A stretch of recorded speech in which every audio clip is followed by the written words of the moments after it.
नमस्कार दोस्तों।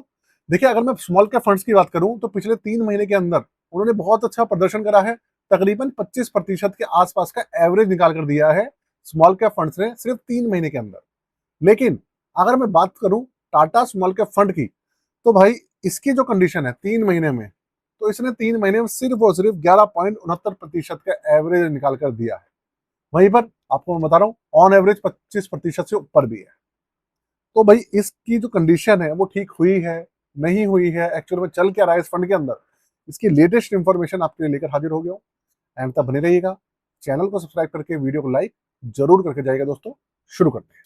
Computer screen आपके सामने चालू हो चुकी है। फंड का नाम है Tata small cap fund. Direct plan, regular plan हो, कुछ भी हो, कोई मैटर नहीं करता। अभी के समय में अगर मैं बात करूं तो टाटा स्मॉल कैप फंड की जो कंडीशन है वो ऐसी हो रही है जैसी कि आज से 1-1.5 साल पहले क्वांट स्मॉल कैप फंड की हो रही थी। लेकिन क्वांट स्मॉल कैप फंड धीरे धीरे रिकवरी मोड में आ चुका है और रिटर्न्स भी काफी अच्छे निकाल कर दे रहा है। लेकिन टाटा की बात करूं तो भैया इसके तो आप समझ लीजिए, लोग कह रहे हैं कि भैया टाटा को टाटा कर दिया जाए, इस चक्कर में है। आप समझिए 3 साल का एवरेज सिर्फ 12.28%, सिर्फ 12.28%, वो भी एक स्मॉल कैप कैटेगरी के फंड से पॉसिबल है? नहीं। तो मैंने आपको जैसे कि स्टार्टिंग में बताया था कि भाई ऑन एवरेज 3 महीने में स्मॉल कैप फंड्स जो अच्छा प्रदर्शन कर रहे हैं, 25% से ऊपर का रिटर्न निकाल के दिया है उन्होंने। कुछ फंड्स ऐसे हैं जो 30-35% का एवरेज निकाल रहे हैं 3 महीने में। ये भाई साहब कहां पर है वो आप देख लीजिए। 3 महीने के अगर आप इसके रिटर्न देखेंगे तो मैं आपको दिखा देता हूं, जिससे कि आपको सारी कहानी पता लगे। एक साल में ये 7.75%, अभी भी 7.8% नेगेटिव में है। और बेंचमार्क हल्का फुल्का नेगेटिव में है, 1% से कम। 6 महीने में ये 1.68% का रिटर्न दे रहा है और बेंचमार्क है 5.75% का रिटर्न दे रहा है।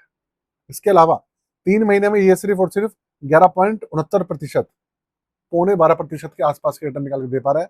और बेंचमार्क इसका जो है वो 13% से ऊपर के दे रहा है। समझ रहे हैं आप बात को? और 1 महीने में ही 4.33% और बेंचमार्क है 4.46%।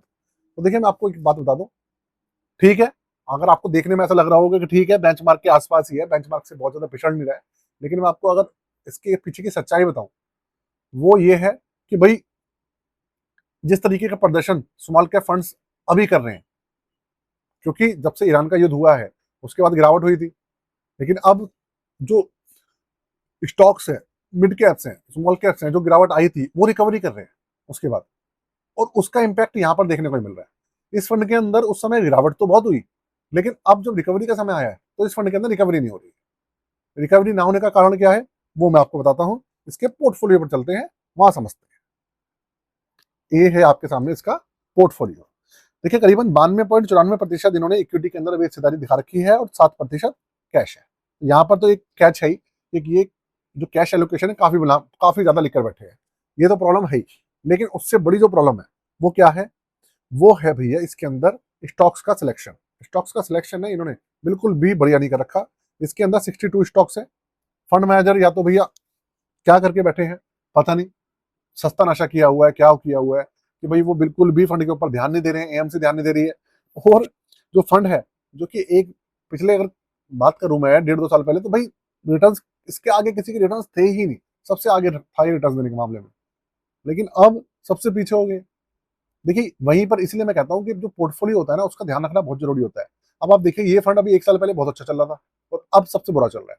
और अगर ऐसे फंड्स आपके पोर्टफोलियो में रहे तो आप खुद आइडिया लगा लीजिए कि आपका पोर्टफोलियो किस तरीके से रिटर्न्स नहीं निकाल कर दे पाएगा। और जो फंड्स आपके रिटर्न्स निकाल कर दे भी पा रहे हैं ना, उनका भी बेड़ा गर्क कर देगा। अगर आप अपना पोर्टफोलियो करवा जो रिव्यू है वो करवाना चाहें, इसलिए मैं बीच बीच में आपको बताता हूँ कि भैया रिव्यू कराते रहिए, करते रहिए, स्टॉक्स का ध्यान रखिए, पोर्टफोलियो का जो म्यूचुअल फंड्स है उनका ध्यान रखिए।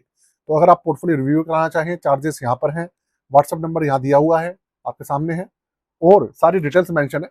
आप अपना पोर्टफोलियो रिव्यू कराना चाहें, नया क्रिएट कराना चाहें तो करवा सकते हैं। अब आते हैं अपने टॉपिक के ऊपर। तो देखिए, 92% स्मॉल कैप है और 8% इसके अंदर मिड कैप है। लार्ज कैप की कोई हिस्सेदारी नहीं है। और जो सेक्टर्स हैं, मटेरियल सेक्टर सबसे बड़ा है 24%, 23% इंडस्ट्रियल कंज्यूमर सेक्टर है करीबन 18%, हेल्थ केयर 6% और फाइनेंशियल सेक्टर 5.5%। टेक्नोलॉजी भी 5% है। ये तो अच्छी बात है कि इन्होंने आईटी सेक्टर बहुत कम किया हुआ है, क्योंकि आईटी सेक्टर बुरी तरह से इस टाइम से पिटा पड़ा है। लेकिन फाइनेंशियल सेक्टर तो अच्छा चल रहा है ना, फाइनेंशियल सेक्टर को भी 5% रखा हुआ है इन्होंने। तो स्टॉक से सिलेक्शन यार ठीक ठाक नहीं है, ये तो क्लियर ही है। तो बाकी आपके सामने है क्या कंडीशन है। अब आप पूछना चाहेंगे कि भाई क्या करें, आप लोगों के पास क्या चॉइस है। तो देखिए, आप लोगों के पास एक ही चॉइस है, सिर्फ पेशेंस बनाए रखना। बात करें इसके चार्जेस की और सब चीजों की, उसके ऊपर एक नजर डाल लेते हैं कि भाई है क्या। देखिए, चंद्र प्रकाश पदियार जी यही इसको मैनेज कर रहे हैं 2018 से। तो जब से फंड आया यही मैनेज कर रहे हैं। तो फंड मैनेजर तो अभी दिख नहीं रहा कुछ चेंज होता हुआ, फंड मैनेजर चेंज हुए हैं। कोई ना कोई इंटरनल कारण होगा जिसकी वजह से, क्योंकि यही फंड मैनेजर पहले अच्छे रिटर्न निकाल के दे रहा था, इस फंड को टॉप बनाया हुआ था।